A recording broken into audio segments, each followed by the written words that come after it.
Staying friends with the ex. Excuse me? I wanted to take a moment to look at the Hollywood romances that end, but the friendships do not. The whole concept is mystifying to me, really. Who wouldn't mind having their life mimic the song I Know We're Cool by Gwen Stefani? I know I've always strived for such a thing, a Desi despite my Gary. But here's the sad thing. I've concluded it is close to impossible to do, really. And I'm not talking the kind of exes that occasionally like each other's statuses on Facebook. I'm talking like Bruce Willis and Demi Moore.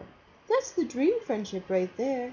Not only did they attend each other's remarriages, but he lovingly referred to her new, younger husband as his favorite child. He even did a guest spot on that '70s show. I sense that Demi and Ashton are probably not on good terms anymore, now that they're divorced and he's engaged to his former co-star. I think that would make any woman wonder. But she's still got a good relationship with Bruce, and all women admire her for that. Speaking of co-stars, I love Cameron Diaz's respect is so great for Justin Timberlake's comedic genius that they're able to still star in funny movies together. You'll never see him singing back up for Britney Spears anytime soon. Although I do really miss their loosely concealed music video rips at each other though. Really. Then there's the couples who stay friends for their kids, like Kate Hudson and Chris Robinson. I believe them. Actually, I think Kate is the best ex-girlfriend to have ever. I wish she was mine.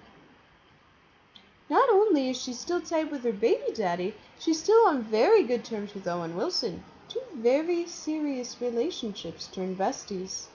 I really admire her for that.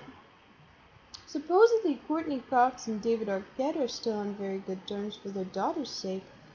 But really, I just wish they would get back together. I think it's pretty easy to conclude one of the biggest problems of being close to your ex is the yo-yo effect. They break up, they get back together, lots of angry makeup sex, emotionally damaging, physically insatiable. The media loves those kind of couples. It's why Friends was such a good show. It's why Grey's Anatomy was so riveting in its early years. It's why Dawson's Creek was so damn addictive. But the truth is, in the real world, it's a horrible train wreck to watch or experience. Pamela Anderson is quoted to have said, "It's going to take a certain man for me to ever get involved with, because he'll have to realize I don't have 2 children, I have 3. Anderson said, "Tommy is always going to be part of my life." As cute and teasing and light-hearted as that statement seems to be, it's really a very damning thing to say to any of Pam's would-be suitors. Bad enough Tommy is the father of her children, but for her to compare him to a child, her 3rd child, is saying, "Hey, I know he's immature and irresponsible, but I love him more than anything despite his behavior." No guy wants to see that, especially when that child is the ultimate Hollywood bad boy with a penis about as long as the Hollywood sign. And there's a sex tape of how happy he used to make her. That must be how that Richard guy feels in Superman Returns, or Joseph in the Bible. And Pamela Anderson is beautiful, gorgeous, funny, kind, into saving bunnies. But we all know what Tommy did to her, and for her to still hold on to a guy like that, I don't know if she's a saint or a fool. Maybe she's a little bit of both. It still irks us when beautiful, successful women continue to support the losers who left or cheated on them or hit them. At least with Pam Anderson, the split DNA is somewhat of an excuse.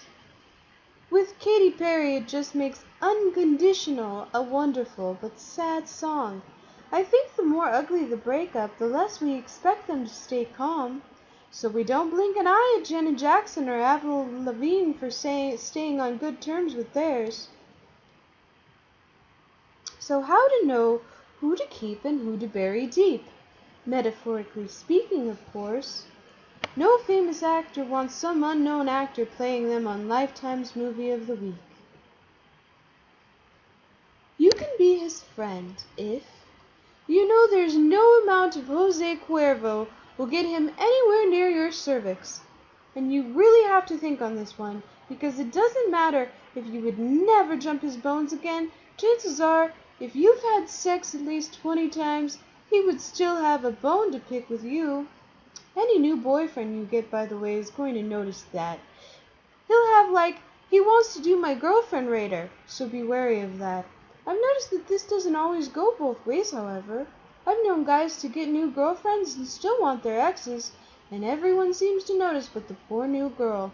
And once she figures it out, the ex is instantly the whore, even if she didn't do anything wrong except get him accustomed to the taste of steak instead of tuna.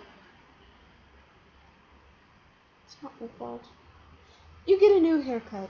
You lose any weight. Your ex will want to spin in his old car. It's just how it works. It's biology. It's really not their fault. So sex. Big factor here. If there's sex, there's no friend and ex. You have to be prepared to be able to hear about his new girlfriends without scoffing. If you could set him up with one of your friends, for example, then yes, you can be friends. Just remember, do not let him cock block for you. You are single. That should be known to the world. You don't want potential new guys thinking you aren't over him or you're still together. The best boyfriend-turned-friends are the ones who are always more like a brother anyway, and ones you can talk to about anything and everything. Those are the ones worth keeping. Look how he treats his other friends, and if he's worth keeping to them, then he should be worth keeping to you. If he doesn't remember birthdays, and he's too self-absorbed to ever hear about anyone's problems other than his own, then good riddance. Am I saying sex with the ex is not okay? Well, it depends. It can be fun, safe, easy, and comfortable. It could be a positive thing, and there is no longer any relationship really at risk.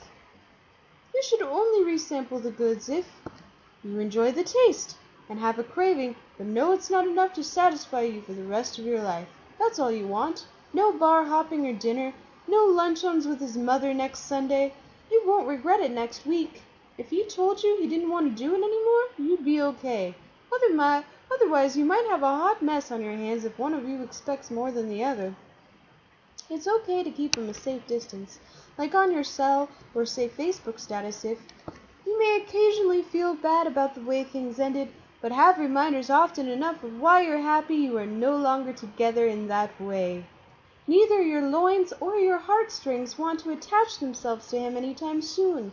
You don't need to talk to him every day, but the occasional nod on Facebook seems fine. He has something to offer you like work connections, sometimes sage advice, and mutual friends who you don't want to have to make to pick sides. Being detached just enough is manageable because you don't have to relive the pain of the breakup every time you see him.